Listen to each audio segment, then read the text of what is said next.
bukan wujud untuk cakap benar. Dia wujud untuk buat kau rasa selamat. Selamat datang ke Studio Dua Garis. Hari ini saya Sena dan kawan baik saya, Raka, akan bercerita satu cerita atau fakta hari ini. Saya tahu anda tak sabar untuk dengar cerita, jadi marilah saya bagi Raka untuk bercerita untuk anda semua. Kita selalu fikir otak ni mesin rasional, logik, objektif. Hakikatnya, otak ni penipu paling setia. Dia tapis apa yang kita nampak. Dia ubah apa yang kita ingat. Dia tenangkan kita walaupun realiti tengah runtuh. Sebab kalau otak tunjuk dunia seperti apa yang realiti, kita takkan mampu hidup.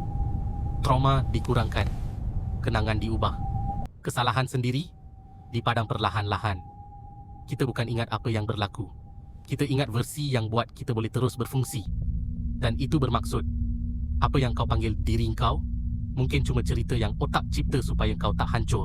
Jap iklan. Kalau korang nak belajar buat video AI dengan macam-macam animasi atau pelbagai cara, jangan lupa tengok pin video, pin playlist atau di bio. Okey, sambung.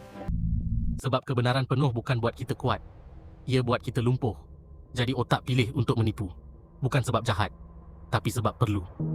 Mungkin soalan sebenar bukan kenapa otak menipu kita, tapi siapa kita kalau dia berhenti berbohong.